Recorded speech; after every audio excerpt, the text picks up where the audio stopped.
இன்னும் ஒரு 2 1/2 மாசத்துல T20 வேர்ல்டு கப்பையும், இன்னொரு 10 நாள்ல ஒரு IPL ஆக்ஷனையும் வச்சுக்கிட்டு, இந்த India versus South Africa 2026 T20 series ஆரம்பிக்க போகுது.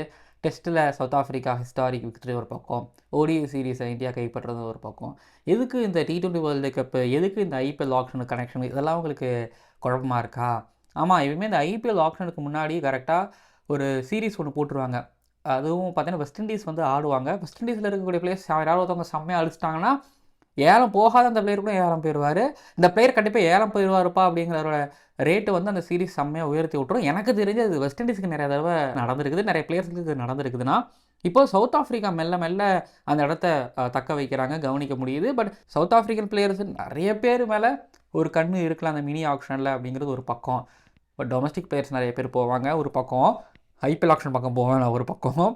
சரி, இந்த பக்கம் 2026 T20 வேர்ல்டு கப்போட ஃபைனல் வந்து அகமதாபாத்தில் நடக்க போகுது. பட் இந்த டூரோட கடைசி மேட்ச், இந்த சீரிஸோட கடைசி மேட்சும் அகமதாபாத்தில் ஹால்ட் ஆக போகுது. T20 வேர்ல்டு கப் 2026 ஷெடியூலில் ரிலீஸ் பண்ணும்போது Harmanpreet Kaur world cup winning captain, அதுக்கப்புறம் இந்த பக்கம் ரோஹித் சர்மா, அவர் தான் வந்து இந்த T20 வேர்ல்டு கப்போட அம்பாசிடர். சொல்லணும்னா champions trophy, T20 world cup winner. இன்னொரு பக்கம் வந்து பார்த்திங்கன்னா சூரியகுமார் யாதவ் இப்போ இந்தியாவோட கேப்டன். அவங்கள்ட்ட கேட்டாங்க அகமதாபாத்தில் ஃபைனலு யார் விளையாடுவா அப்படின்னு கேட்கும்போது ஸ்கை சொன்னார், ஆஸ்திரேலியா இந்தியா மோதுவாங்க, இந்தியா சாம்பியன் ஆவாங்கன்னு சொல்லிட்டு. பட் யோசிச்சு பார்த்தீங்கன்னா T20 வேர்ல்டு கப் 2024 பிரிட்ஜ்டவுனில் ஃபைனலில் இந்தியாவும் சவுத் ஆஃப்ரிக்காவும் ஆடினாங்க. இந்தியா சவுத் ஆஃப்ரிக்கா பீட் பண்ணி சாம்பியன் ஆனாங்க.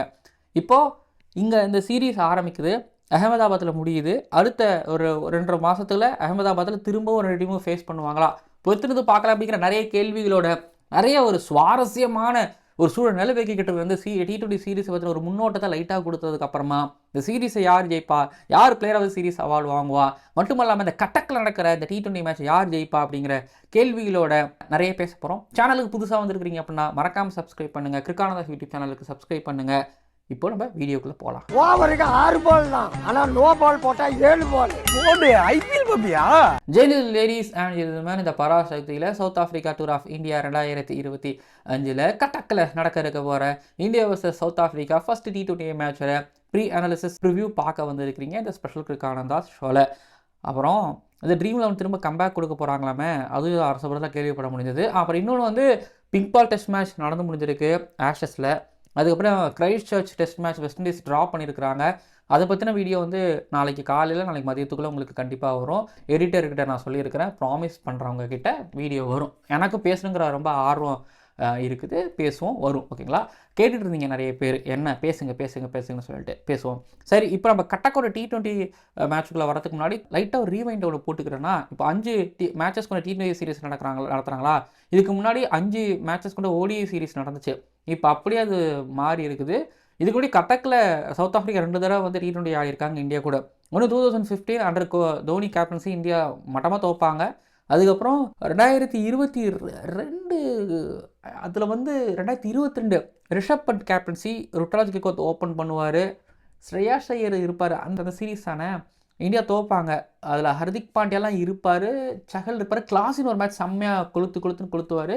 அது வந்து பண்ட்டு கேப்டன்ஸ் தானே, சரியாக ஞாபகம் இல்லை, ஆனால் தோப்பாங்க ஒன்று. அதுக்கப்புறம் வந்து இன்னொன்று ஸ்ரீலங்கா கூட எங்கள் ஆடி ஒன்று ஜெயிப்பாங்க.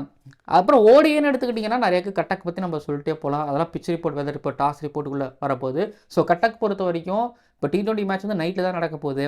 ஸோ பனி கண்டிப்பாக இருக்கும். ஃபஸ்ட்டு பேட்டிங் செகண்ட் பேட்டிங்னா சேசிங் போகிறது பெட்ரு. ஏன்னா எப்படியும் ஒரு டார்கெட் செட் பண்ணுவாங்க, அந்த டார்கெட்டை செட் பண்ணி போகும்போது சேஸ் பண்ணும்போது அது பெட்டராக இருக்கும்னு எனக்கு தோணுது. ஆனால் இந்த டாஸ் பெரிய மேட்ரு இல்லைன்னு கூட நான் சொல்லுவேன். இன்னொன்று கட்டக் பேட்டிங் ஃப்ரெண்ட்லி விக்கெட்டா அப்படி கேட்கும்பொழுது எஸ் அஃப்கோர்ஸ் ஓடிஐயோட ஸ்டாட்ஸ் அதை சொல்லுது. பட் T20 ஸ்டாட்ஸ் வந்து எனக்கு கொஞ்சம் ஸ்பின்னர்ஸுகளுக்கு கொஞ்சம் கை கொடுக்குங்கிற மாதிரியும் எனக்கு சொல்லுது.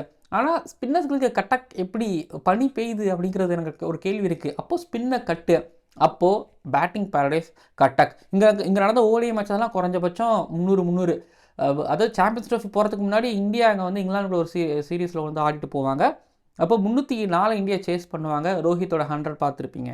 வெஸ்ட் இண்டீஸ் கூட வந்து இந்தியா 2019 ஒரு சீரீஸ் சென்னையிலலாம் தோப்பாங்க ஓடிஐ மேட்ச்சு. அப்போது வெஸ்ட் இண்டீஸ் அடித்த 315 இந்தியா சேஸ் பண்ணுவாங்க. அப்புறம் 2017 வந்து இந்தியா இங்கிலாந்து கூட ஆடுவாங்க, குயிக்காக விக்கெட் போகும். அப்புறம் யுவராஜ் சிங்கும் தோனியும் சேர்ந்து அடிப்பாங்க. ஒரு ஒரு 150, தோனி ஒரு 100 அடிப்பார். 381 இங்கிலாந்து சேஸ் பண்ணிட்டு வரும்போது 366 வரைக்கும் வருவாங்க. இந்தியா ஜெயிப்பாங்க அந்த மேட்ச். பட் 350 சேஸ் பண்ணலாம், 315 சேஸ் பண்ணலாம், 300 வரைக்கும் போகலாம் அப்படின்னு இருக்குது. பட் அதெல்லாம் டே நைட் மேட்ச் அப்படிங்கிறது தெரிவிச்சுக்கிறேன். ஆனால் சேஸ் பண்ணலாம் அப்படிங்கும்போது நைட் நேரத்தில் சேஸ் பண்ணலாம். நார்த் வின்டர், ஸோ கண்டிப்பாக பனி பிரச்சனை இருக்கும். ஸோ இதுதான் pitch report, weather report and toss report பொறுத்த வரைக்கும். டாஸை வின் பண்ணி பவுலிங் சூஸ் பண்ணிக்கோங்க. அப்புறம் பனி இங்கே பிரச்சனை இருக்குது, மழை கிடையாது. இதுதான் வந்து பார்த்திங்க அப்படின்னா இப்போ 2 டீமோட பிளேயிங் 11 எடுத்துக்கிட்டிங்க அப்படின்னா, பிளேயிங் 11ங்கிறத தாண்டி நான் ஆரம்பத்தில் சொல்லிட்டு இருக்கேன், அடுத்த 2 மாதத்தில் T20 வேர்ல்டு கப் வருது, இங்கே தான் ஆட போகிறாங்கன்னு. ஸோ சவுத் ஆஃப்ரிக்காவோட ஸ்குவாடில் எனக்கு பெருசாக சேஞ்சஸ் இருக்காது. T20 வேர்ல்டு கப் 2026 ரபடா உள்ள வரும்னு மட்டும் நான் நினைக்கிறேன். இந்த ஸ்குவாடில் ஒரு மாதிரி லிசார்ட் வில்லியம்ஸ்லாம் வெளியில் போகிறதுக்கான வாய்ப்புகள் இருந்துகிட்டு இருக்குது. இப்போ இந்தியாவோட ஸ்குவாடில் வந்து இதுதான், இதில் வேறு எந்த மாற்றமும் இருக்க போகிறதில்ல. யாரை நீங்கள் உள்ளே கொண்டு வர போகிறீங்க? ஹர்திக் பாண்டியா உள்ளே வந்துட்டார். அதனால் 2 டீமோட ஸ்குவாட் இதுவாக தான் இருக்க போது. மேக்ஸிமம் 99%, எனக்கு தெரிஞ்சு 99.9% இந்தியாவோட ஸ்குவாட் இதுவாக தான் இருக்க போகுது. சரி, இப்போ பிளேயிங் 11 எடுத்துக்கிட்டிங்க அப்படின்னா சவுத் ஆஃப்ரிக்காவோட ஆரம்பிக்கலாமா இல்லை இந்தியாவோட ஆரம்பிக்கிறேன்? இப்போ இந்தியாவோட பிளேயிங் 11 எடுத்துக்கிட்டிங்க அப்படின்னா 11ல் வந்து ஹர்ஷ்தீப் சிங் எப்படி நீங்கள் உள்ளே வைப்பீங்க? இந்தியா வேர்ல்டு கப் நடக்க போகுது. இங்கே பாருங்கள், ஆஸ்திரேலியாவிலே ஹர்ஷ்தீப் சிங்கை உட்கார வச்சதுக்கு வந்து இங்கே ஏகப்பட்ட எதிர்ப்பு குரல்கள் இருந்தது. பட் என்ன பண்ண முடியும்? உங்களுக்கு வந்து ஒன்றும் நீங்கள் குல்தீப் யாதவ், ஹர்ஷ்தீப் சிங் யாரையா ஒருத்தவங்கள உட்கார வச்சு தான் ஆகணுங்கிற மாதிரி இவங்க ஹர்ஷ்தீப் சிங்கை உட்கார வச்சாங்க. இப்போது துபேவும் ஹர்திக் பாண்டியாவும் ஒன்றா ஆட போகிறாங்களா அப்படிங்கிற கேள்வி இருக்குது. இப்போ கில்லுக்கு வந்து பார்த்தீங்கன்னா கழுத்து வலி சரியாச்சு, அவர் கட்டக்கில் ப்ராக்டிஸில் இருக்காருங்கிற தகவல் வந்துருக்குது. இப்போது சஞ்சு சாம்சனுக்கு இடம் இல்லைங்கிற மாதிரி கிளியராக தெரியுது. நிதேஷ் சர்மா தான் ஆட போகிறாருங்கிற மாதிரியும் தெரியுது. ஒரு மாதிரி இந்தியா வந்து ரெட் பாலில் தெரில, ஒயிட் பாலில் T20ல் செம்மையாக வந்துக்கிட்டு இருக்கிறாங்க, அடிச்சுக்கிறாங்க. 11 பேருங்கிறத தாண்டி தான் 15 பேருக்கு செம்மையாக அடிச்சுக்கிறாங்க. அவ்வளோக்கு இங்கே போய்கிட்டு இருக்குது. குல்தீப் யாதவ், வருண் சக்கரவர்த்தி 2 பேர் ஆடி ஆகணும். இந்த பணியில் ஆடுவாங்களான்னா ஆடுவாங்க தான் அப்படின்னு நான் நினைக்கிறேன். ஜஸ்பிரீத் பும்ரா ஒரு ஃபாஸ்ட் பாலர். துபேவா ஹர்திக் பாண்டியாவை முடிவு பண்ணி யாராவது ஒருத்தவங்க ஆடினாங்கன்னா ஹர்ஷ்தீப் சிங் ஆடுவார். இதில் எங்கே கை வைக்க போகிறாங்கன்னு சத்தியமாக எனக்கு தெரில. பார்ப்போம் ஸ்கை என்ன கால் எடுக்க போகிறாரு, கௌதம் கம்பீர் என்ன கால் எடுக்க போகிறாருன்னு சொல்லிட்டு. ஸோ ஆல்ரெடி இல்லை வருண் சக்கரவர்த்தி அக்சர் ஆடிட்டு குல்தீப் உட்கார வைப்பாங்களா, வருண் சக்கரவர்த்தி உட்கார வச்சுட்டு குல்தீப் அக்சர் ஆட வைப்பாங்களா? ரொம்ப குழப்பம் இருக்க போதுங்க இந்தியன் டீமில். ஒரு வாஷிக்கு இடம் கிடையாது, ஹர்ஷித் ராணாவுக்கும் இந்த ஸ்குவாடில் மீன் 11ல் இடம் கிடையாதுன்னு நான் சொல்லுவேன். அப்புறம் நீங்கள் கீழே சவுத் ஆஃப்ரிக்கா எடுத்துக்கிட்டிங்க அப்படின்னா அங்கே அதுக்கு மேலே போயிட்டுருக்கு. போன சீரிஸ் டானவன் ஃபெராரா கேப்டன்சி கொடுத்தாங்க. அவர் இப்போ இந்த மேட்ச்சில் இருப்பாரான்னே தெரில. கிளாஸின் இருந்தாருன்னா இப்போ ட்ரைவல் பிரவிஸ்க்கும் சரி, இவங்க அதாவது டானவன் ஃபெராராவுக்கும் பெரிய பிரச்சனை கிடையாது. 2 பேருமே பெஞ்ச் தான் உட்கார வச்சிடலாம். ஆனால் இப்போது கிளாஸின் வரல, அதனால் டிவால் பிரவிஸ்டா இல்லை டானவன் ஃபெராராவும் பிரச்சனை. இப்போ டிகா கவுல ரிட்டையர்மெண்ட்டை குயிட் பண்ணிட்டு வந்துட்டாருங்கிறதால இப்போ ரைன் ரிக்கல்டனுக்கு ஒயிட் பால் கிரிக்கெட்டில் பெரிய பிரச்சனையாகவே இருந்துக்கிட்டு இருக்குது. ஸோ இப்போது டிகாக்கு ரீசா ஹென்ரிக்ஸ் தான் ஓப்பன் பண்ணுவாங்க. ரீசா ஹென்ரிக்ஸ் பரவாயில்ல, நல்லா விளையாண்டுருக்காரு. அவர்கிட்ட கேப்டன்சி போச்சுன்னு நான் நினைக்கிறேன், not wrong. But Aiden Markram 1 டவுனில் வருவார், அவர்கிட்ட தான் கேப்டன்சி இருக்குது. நம்பர் 4ல் ஸ்டப்ஸு ஆக்சுவலி டெஸ்ட் ஆடினார், ஓடி ரெஸ்ட்டு. இப்போ T20 அவர் ஆடுறாரு, ஏன்னா ரெடி ஆகணும்ல, ப்ரிப்பேர் ஆகணும்ல. அப்புறம் மில்லர் திரும்ப வராரு. கிட்டத்தட்ட மில்லர் வந்து 1 வருஷத்துக்கு அப்புறம் திரும்ப சவுத் ஆஃப்ரிக்காவுக்காக ஆட வராரு. மார்க்கோ யான்சன், நார்க்கியாவும் 2024 T20 world cup final Bridgetown மேட்ச்சுக்கு அப்புறம் இப்போ தான் அவர் ஆட வராரு. இங்கிடி நைட் மேட்ச்சு கட்டர்ஸ் போகிறதுக்காக வச்சுப்பாங்க. கேஷவ் மகாராஜ் உள்ளே வருவார். கார்பின் மோஷா இல்லை ஜாக் லிண்டா, ஆக்சுவலி எனக்கு கார்பின் போஷ் பெட்டர்னு நான் சொல்லுவேன். பேட்டிங் பண்ணுவார், பவுலிங் வந்து அங்கே பாகிஸ்தானில் நல்லா பண்ணார். பட் இங்கே ஓடி சீரியஸில் சரியாக பண்ணலை. 11ல் வந்து சவுத் ஆஃப்ரிக்கா பொறுத்த வரைக்கும் இதுதான்.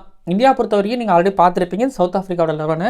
டிசோர்ஸையும் பார்ட்மன்லாம் வெளியில் உட்காருவாங்க, ஜார்ஜ்லேருந்து வெளியில் உட்காருவாங்க.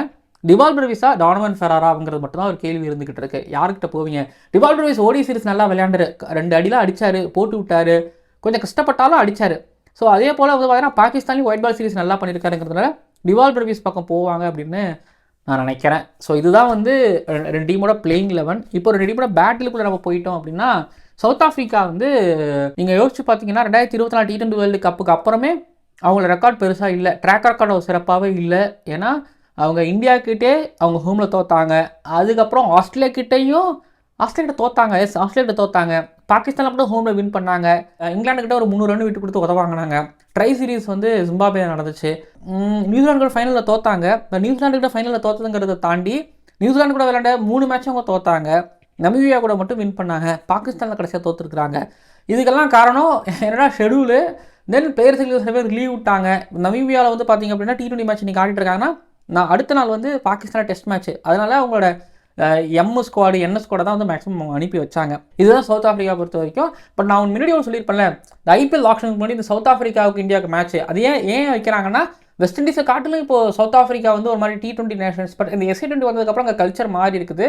நான் சொல்லியிருக்கலாம், இவங்க ஹோமில் இந்தியா கிட்ட தோத்தாங்க, ஆஸ்திரேலியா தோத்தாங்க, பாகிஸ்தானில் போய் பாகிஸ்தான்கிட்ட தோத்தாங்க, சரியில்லைன்னு சொல்லலாம். ஆனால் நீங்கள் வேணால் பாருங்கள், T20 வேர்ல்டு கப் அப்போ அவங்க பெட்டராக வந்துருவாங்க. அவங்க ஐசிசி ஈவெண்ட்டில் வந்து இப்போ ரொம்ப கவனமாக ஆடுறாங்க. அது men's, women's, under-19, junior, senior எல்லா இருந்தாலும் சரி தான். ஆனால் எனக்கு பாகிஸ்தானில் விளையாண்டது ஒரு டிசப்பாயின்மெண்ட். பட் கார்பின் போஸ் மட்டும் அங்கே நல்லா விளையாண்டாரு. டிகாக் வந்து ஒரு மேட்ச் ஒன்று மட்டும் அடிச்சிருப்பாரு. பட் மற்றபடி வந்து ஒன்றும் பெருசாலாம் ஆடலை. பட் ரீசா ஹென்ட்ரிக்ஸ் கிட்ட நல்ல ஒரு நம்பர்ஸ் பார்க்க முடிஞ்சது. அங்கே பாகிஸ்தானில் வந்து லாகூர்லாம் T20 மேட்ச் ஆடும்போது இல்லை பொதுவாகவே நவாஸ் கிட்ட கொஞ்சம் விக்கெட் விட்டாங்க. கடைசியாக லாகூரில் ஒரு T20 மேட்ச் அவர் செம்மையாக அடிச்சிட்டாங்க. ஷஹீன் ஷாஃபிடி, ஃபஹீம் அஷ்ரஃபின்னு விக்கெட்டை விட்டாங்க. ஓடியில் தான் ஐபு கிட்ட விக்கெட் விட்டாங்க. பட் இங்கே அடிச்சிட்டாங்க. பிளேயர் ஆஃப் த சீரிஸோட ஃபஹீம் அஷ்ரஃப் வாங்கினாரு. ஸோ ஃபாஸ்ட் பவுலர் ஒருத்தர் வாங்கியிருக்கிறாரு. ஸ்பின்னர் ஒரு 2 மேட்ச் நல்லா போட்டிருக்கிறாரு. அப்படிங்கிறதும் என்ன சொல்ல வருதுன்னா, இல்லைங்க அது அவங்க விளையாண்டதுலாம் என் ஸ்குவாடுக்கு நம்ம வந்து கணக்கிலே எடுத்துக்கவே முடியாது. பாகிஸ்தானில் விளையாண்டதெல்லாம் நம்ம பெருசாக கணக்கில் எடுத்துக்கக்கூடாதுன்னு நான் சொல்லுவேன். ஒரு பக்கம். பட் இங்கிலாந்து அந்த 300 ரன் கொடுத்தது எல்லாமே வந்து Marco Jansen, KG Rabada, lizard Williams, fortune, மாப்பாக்கா. ஓகேங்களா, இதை வந்து மார்க்கோ யான்சன், கேஜி ரபடா இவங்க 2 பிரைம் ஃபாஸ்பர் வச்சு அவங்க அடி வாங்கினதும் ஒன்று. இன்னொன்று, இந்தியா கிட்ட அவங்க சவுத் ஆஃப்ரிக்கா ஹோமில் லாஸ் பண்ணது என்ன சொல்லுதுன்னா, நீங்கள் ஹோமில் லாஸ் பண்ணிட்டீங்க, இப்போ நீங்கள் இந்தியாவுக்கு வரீங்க, இப்போ இந்தியாவை நீங்கள் எப்படி இங்கே இந்தியாவில் நீங்கள் பீட் பண்ணுவீங்க அப்படிங்கிறது தான் ஒரு கேள்வியை திரும்பவும் எனக்கு அந்த சைட்லேருந்து ஏற்படுத்துது. ஒரு பக்கம் அப்படின்னா, இப்போ டிகாக் வந்து இங்கே வைசாகில் ஒரு 100 அடிச்சிருக்காரு. மார்க்ரம் வந்து ராய்ப்பூரில் ஒரு 100 அடிச்சிருக்காரு. ஸ்டப்ஸ் வந்து டெஸ்ட்டில் நல்லாவும் ப்ளே பண்ணியிருக்காரு.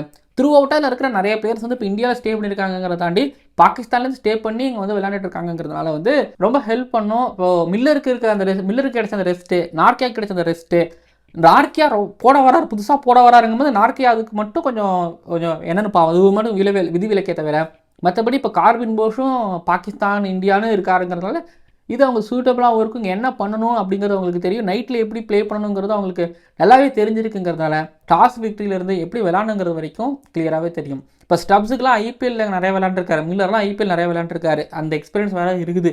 ஸோ சவுத் ஆஃப்ரிக்கா பொறுத்த வரைக்கும் அவங்களுக்கு எக்ஸ்பீரியன்ஸ் இருக்குது, எக்ஸ்போஸ் நல்லா சூப்பராக பண்ணியிருக்கிறாங்க. சவுத் ஆஃப்ரிக்கா பொறுத்த வரைக்கும் வேறு லெவல் டீம், அது டவுட்டே கிடையாது. பட் இப்போ இந்தியா கூடனு வரும்பொழுது தான் கொஞ்சம் யோசிக்க வேண்டியது இருக்குது. ஹர்திக் பாண்டியா ரிட்டர்ன் ஆகியிருக்கிறாருங்கிறது இந்தியாவுக்கு ரொம்ப சந்தோஷமான ஒரு விஷயம். ஏன்னா அவர் தான் பேலன்ஸு, அது டவுட்டே கிடையாது. இப்போ சையது முஸ்டாக் ட்ரோஃபி ஆடிட்டு வந்துருக்கிறாரு. வாரி வழங்கினார் பஞ்சாப் கிட்ட. பட் அதே போல் வாரி எடுத்து அடித்தார் பஞ்சாப்பை. ஹர்திக் பாண்டியா கிட்ட அது இருக்குது தான், அதெல்லாம் டவுட்டே கிடையாது. ஆனால் வருண் சக்கரவர்த்தி வந்து சையது முஸ்டாக் ட்ரோஃபியில் ரன்னை நிறையா வாரி கொடுத்துட்டாரு. 2 விக்கெட் தான் எடுத்திருப்பாரு, 40 ரன் கொடுத்துருப்பாரு. மோசமாக இருந்துச்சு. இதெல்லாம் என்ன ட்ராப் பண்ணிடுவாங்களா அப்படிலாம் கிடையாது. இதுக்கு முன்னாடி இந்தூரில் போன வருஷம் சையது முஸ்டாக் ட்ரோஃபி தமிழ்நாடு ஆடினாங்க, இதே மாதிரி ரன்னு கொடுத்தாங்க. அதுக்கப்புறம் வந்து பார்த்தீங்கன்னா இங்கிலாந்து சீரீஸ்லாம் வந்து சாம்பியன்ஸ் ட்ரோஃபிலாம் வருது, அதுக்கு அவரை ட்ராப் பண்ணலை, அவர் ஆட வச்சாங்க. சாம்பியன்ஸ் ட்ரோஃபி ஆனார், நல்லா பண்ணார், சாம்பியன் ஆனார். ஸோ வருண் சக்கரவர்த்தியோட டொமஸ்டிக் பர்ஃபார்மன்ஸும் அது இன்டர்நேஷனல் பர்ஃபார்மன்ஸும் பெருசாக இது பாதிக்காது.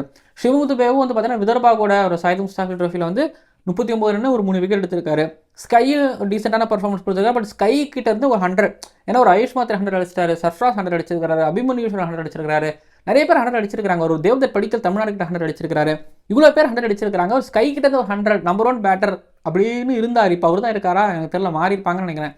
அபிஷேக் சர்மா தான் நம்பர் 1 T20 பேட்டர், தெரியல, பார்ப்போம். ஓகேங்களா, அவர் வச்சா ஆக்சுவலி பழப்பு ஓடிட்டு இருக்கு இந்தியா. இப்போ இந்தியா வந்து சொல்லலாம், சவுத் ஆஃப்ரிக்கா போய் வின் பண்ணாங்கன்னு, ஏஷியா கப் வின் பண்ணியிருக்காங்க, ஆஸ்திரேலியா அகேன்ஸ்ட் ஆஸ்திரேலியா வின் பண்ணியிருக்காங்க, இங்கிலாந்து இங்கே கூப்பிட்டு T20 எல்லாம் பண்ணிட்டாங்க. ஒரே விஷயம் மட்டும் தான் நடந்துகிட்டு இருக்குது.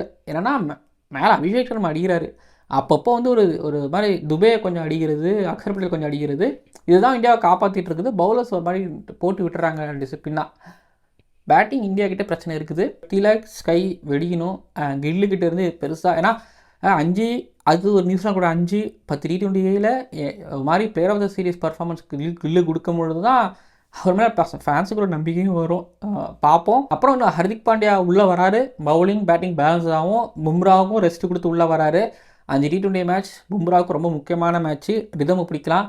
குல்தீப், வருண் சக்கரவர்த்தி 2 பேர்த்தில் யார் வர போகிறாங்கன்னு தெரில. ஸ்ட்ரைட்டாகவே குல்தீப் யாதவ் வந்து டெஸ்ட் ஆடுறாரு, ஓடி ஆடுறாரு. T20யில் வச்சுருப்பாங்களா பொறுத்திருந்து பார்க்கலாம். அஸ்தீப் சிங் கண்டிப்பாக ஆடுவார்னு நான் நம்புகிறேன். ஸோ ப்ரிடிக்ட் பண்ண முடியல, இந்தியாவோட பவுலிங் ப்ரிடிக்ட் பண்ண முடியல, என்ன மாதிரி போவாங்க அப்படின்னு எனக்கு தெரில. சரி, பேட்டிலேருந்து வந்து டெப்த்தாக இறங்கும்போது வந்து பார்த்திங்க அப்படின்னா கில், அபிஷேக் சர்மா வர்சஸ் நார்க்கியா, அந்த பேட்டில் சரிங்களா. அபிஷேக் சர்மாவை மேக்ஸிமம் விக்கெட் எடுக்கணும் டார்கெட் பண்ணுவாங்க.